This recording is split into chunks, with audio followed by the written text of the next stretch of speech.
saddle, doesn't it?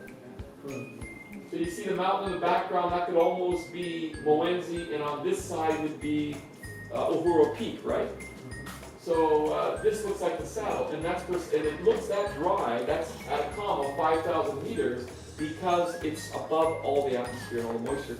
And so the Kilimanjaro site looks almost like this. Here's the Hawaiian site.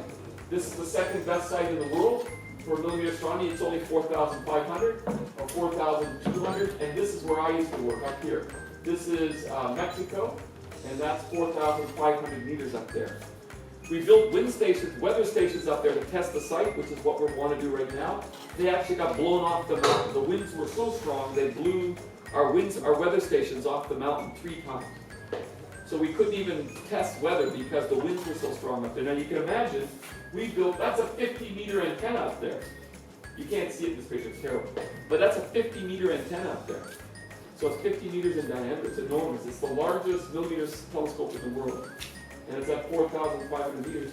And to walk up there, it used to take me about, I would drive to about 3,500 meters by 4-wheel drive, and then I would hike up the mountain, and it would take me 2 or 3 or 4 hours to do it. So you've got to be fit. Now the Mexicans who live at 3,000 plus meters will walk up this mountain like they were going on a stroll, smoking cigarettes while talking on their cell phone. I couldn't believe it. Same as the porters on Kilimanjaro. They would walk along smoking a cigarette, and I would be huffing and puffing and almost dying, right? So it's amazing, no matter how fit you think you are, when you get to high altitude, you really get tested very quickly. So anyways, but those are the 3 sites, and they look very similar to the saddle at Kilimanjaro. And here's examples.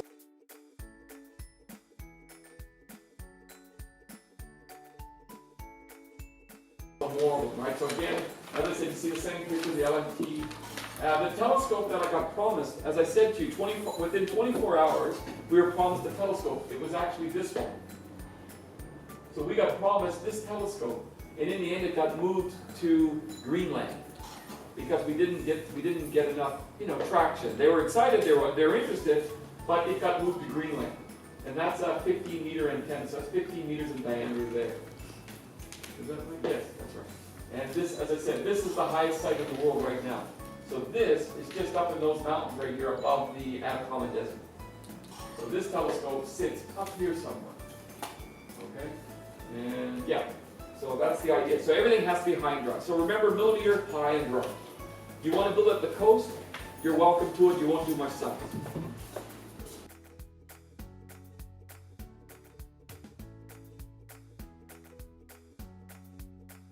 So here's Kilimanjaro. Here's a site that I identified here at Moenzi Peak. But again, in the saddle, 4,500 meters would also be acceptable. And you can see the altitudes here, the contours and so on. So I don't really have a picture there. There it is. Okay, here we go.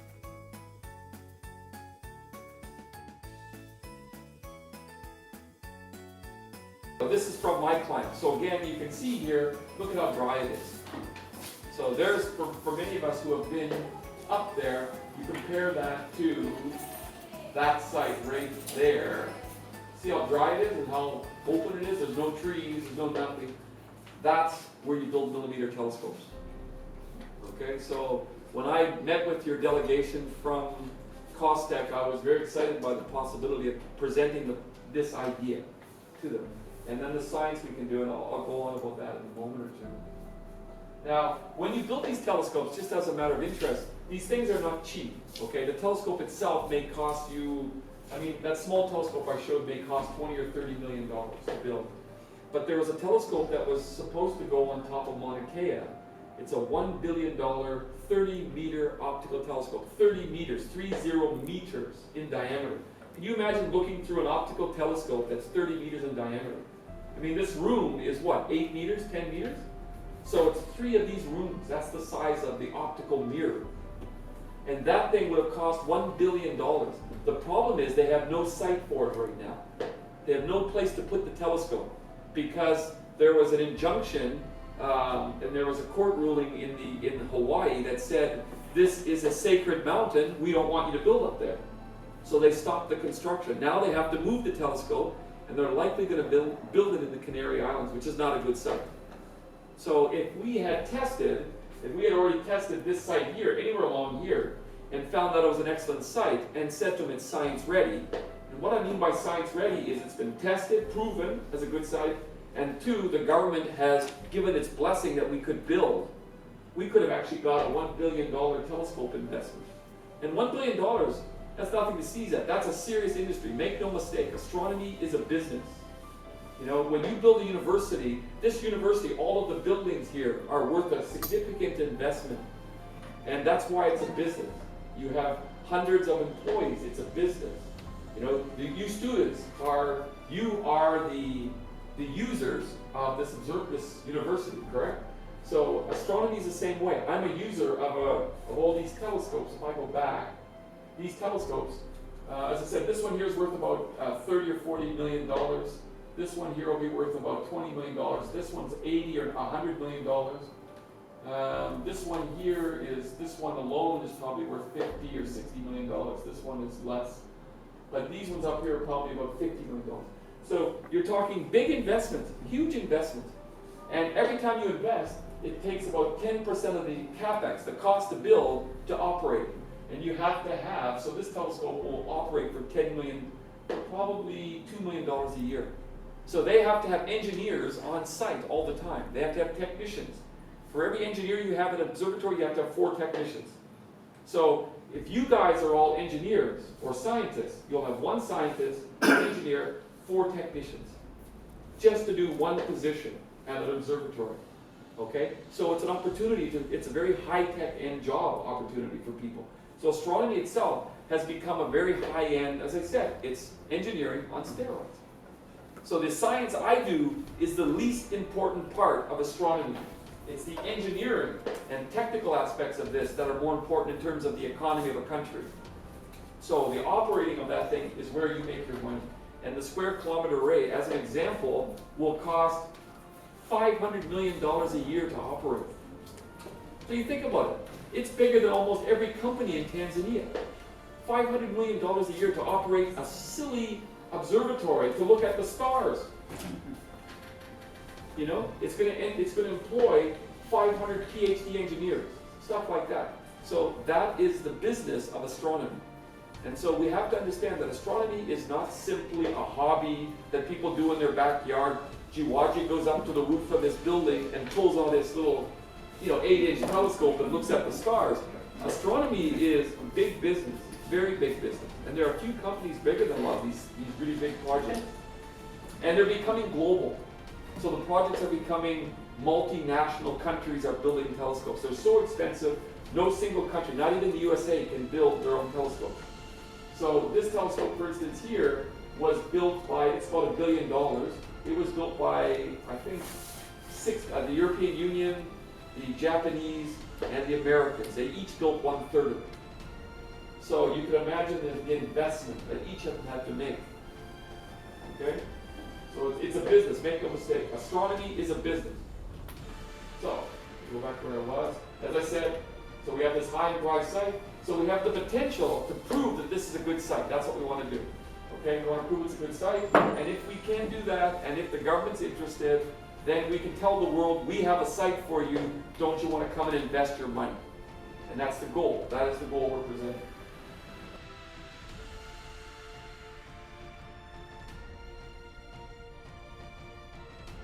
All right. This is, as I was just telling you about the stars, this is a transmissivity map. What it means is, if the value is 100%, it means every photon at this wavelength of 10 centimeters comes through the atmosphere. So I operate around 10 centimeters to 1 centimeter. That's all my astronomy, and I'll show you some results in a moment.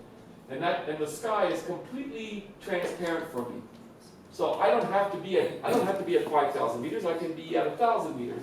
I just like a dry site, because when I get to water lines, which is right here, does anybody remember their chemistry? How many people are taking chemistry? Have you taken chemistry?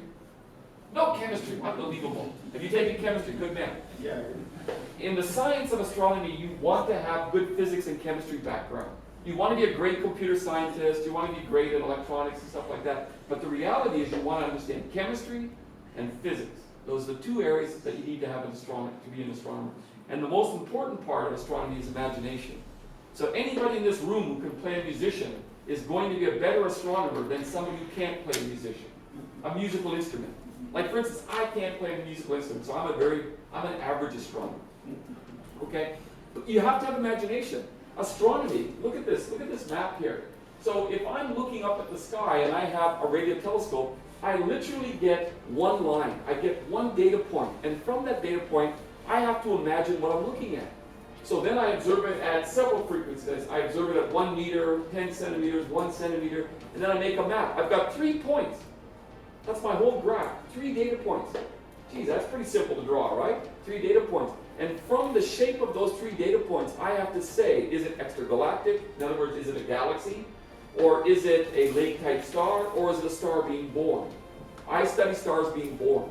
So what they are is radiation comes from a massive star 10 times bigger than our sun, or 20 times bigger than our sun, and it causes the molecules in the gas around it to become ionized, and they just become a plasma at 10,000 Kelvin.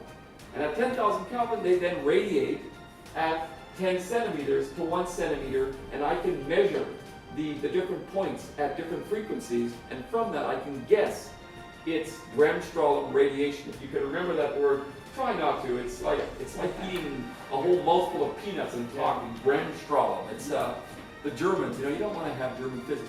Anyways, but the German that came up with that actually was determined that in the from plasma physics, it had nothing to do with astronomy, and so it's just basically free electrons. Okay. So if you remember your basic plasma physics, that's what I look at every day. I look at plasma physics. And I try to look at it through spectroscopy. So certain lines get excited, and then they become basically laser beams in space. And that's what I try to look at. And from those laser beams, I can monitor them over time, and they change. And that means that the Bremsstrahlung radiation is changing somehow. That's what I do, basically. It's really dull, really boring.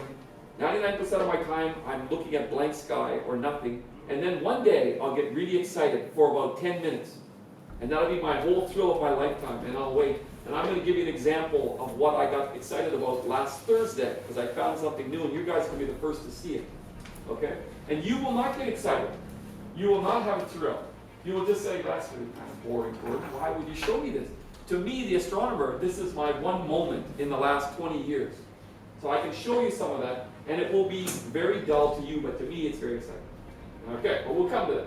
Anyway, so this is why we go above the atmosphere. Because when you're doing millimeter, which is right here, it's not transparent, right? There it is, all that atmosphere is above my head, so I can't see through it. So if we go above the atmosphere, it becomes transparent.